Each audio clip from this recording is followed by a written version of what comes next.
Welcome viewers, divine dreams 55 में आपका स्वागत है।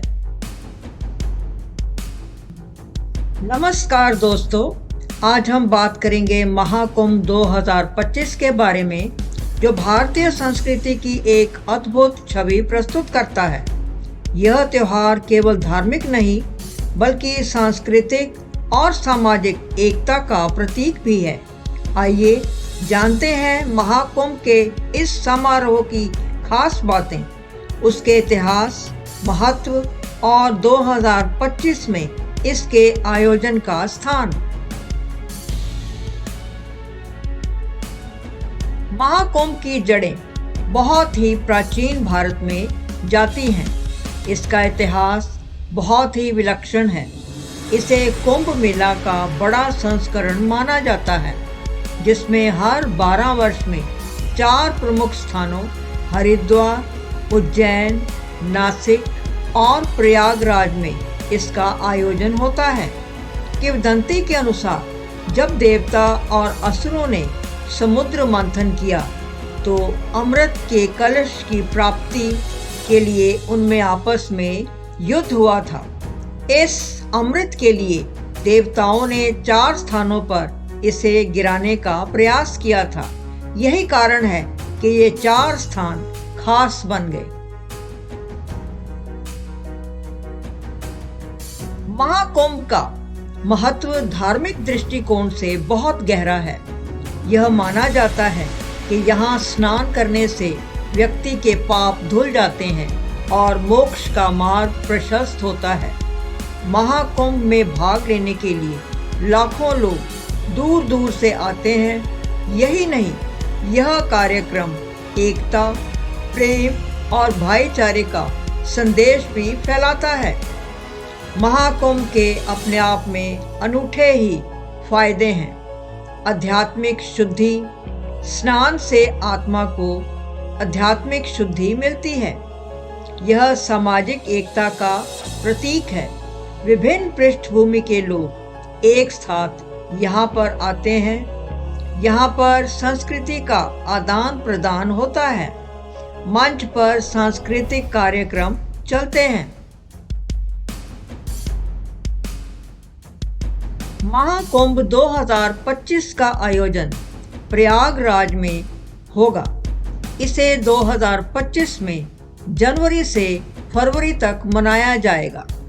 विश्व प्रसिद्ध संगम स्थल, जहां गंगा, यमुना और अदृश्य सरस्वती नदियों का संगम होता है, यह महोत्सव वहीं पर ही आयोजित होगा। महाकुंभ के प्रमुख आयोजन अपने आप में बहुत ही विलक्षण हैं। महाकुंभ के दौरान विभिन्न धार्मिक और सांस्कृतिक कार्यक्रम होते हैं। चलिए जानते हैं इनमें से कुछ महत्वपूर्ण कार्यक्रमों के बारे में।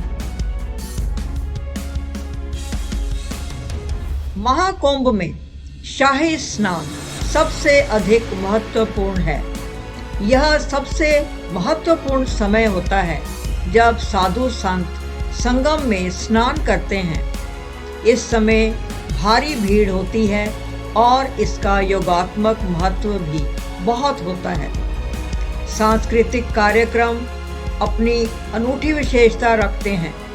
देश विदेश से कलाकार, गायकों और नर्तकों द्वारा सांस्कृतिक कार्यक्रम आयोजित होते हैं, जो विविधता का प्रतीक हैं। धार्मिक संवाद अपने आप में श्रेष्ठ हैं, जहां विभिन्न धार्मिक गुरुओं द्वारा प्रवचन और चर्चा की जाती है। यदि आप इस महाकुंभ में शामिल होने की योजना बना रहे हैं तो कुछ बातें अवश्य ध्यान में रखें। महाकुंभ में शामिल होने के लिए पहले से पंजीकरण कराएं। इससे आपको सुविधाएं मिलेंगी। सभी कुछ हर जगह पर सुरक्षा के पुख्ता इंतजाम किए जाते हैं। फिर भी अपनी सुरक्षा का ध्यान रखें। पहले से रूम बुकिंग करें, क्योंकि महाकुंभ के समय उपलब्धता कम हो सकती है। रविवार या विशेष तिथियों पर स्नान के लिए जाएं। यह अधिक फलदायी होता है।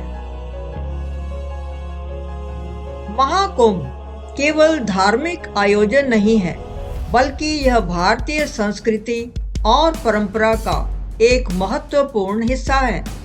इसे देखते हुए आप पाएंगे कि कैसे लोग एकत्रित होते हैं, विभिन्न संस्कृतियों का यहाँ पर संगम होता है। भारत की विविधता को समझने का यह एक अद्वितीय अवसर है। महाकुंभ 2025 में कुछ विशेष आकर्षण भी होंगे। इनमें शामिल हैं मॉडर्न इंफ्रास्ट्रक्चर। यहाँ पर उच्च स्तर की सड़कें, आवास और स्वच्छता की व्यवस्थाएं बहुत भारी मात्रा में की गई हैं। यहाँ पर स्पिरिचुअल योगा कैंप्स भी बने हैं। योग और ध्यान की व्यवस्थाएं की गई हैं, जो ध्यान और मानसिक शांति की ओर दर्शकों को आकर्षित करेंगी। फूड फेस्ट का आयोजन किया गया है। स्थानीय और पारंपरिक खाने का विशेष स्थान बनाए गए हैं, जहां आपके स्वाद को एक नया अनुभव मिलेगा। महाकुंभ का वैश्विक प्रभाव अद्वितीय है। महाकुंभ केवल भारतीयों के लिए नहीं है, बल्कि यह विदेशी पर्यटकों को भी आकर्षित करता है। यह एक वैश्विक धरोहर के रूप में मनाया जाता है और इसे यूनेस्को द्वारा भी मान्यता प्राप्त है। महाकुंभ के बाद का अनुभव भी उतना ही महत्वपूर्ण होता है। वे लोग जो महाकुंभ में शामिल होते हैं, जो अपने अनुभवों को साझा करते हैं, यह अनुभव जीवन का एक अनमोल हिस्सा बन जाता है, जिससे सभी को प्रेरणा मिलती है। दोस्तों, महाकुंभ 2025 न केवल एक धार्मिक आयोजन है, बल्कि यह भारतीय संस्कृति की गहराई और विविधता को दर्शाता है। यदि आप इस अद्वितीय अनुभव का हिस्सा बनना चाहते हैं, तो अपनी योजना बनाएं और तैयार रहें। हमें कमेंट्स में बताएं कि आप महाकुंभ में क्या देखने की उम्मीद कर रहे हैं। इस वीडियो को लाइक करें, चैनल को सब्सक्राइब करें और अपने दोस्तों के साथ शेयर करें। हम जल्द ही आपके लिए और भी दिलचस्प विषय लेकर आएंगे। जय गंगाधर। धन्यवाद।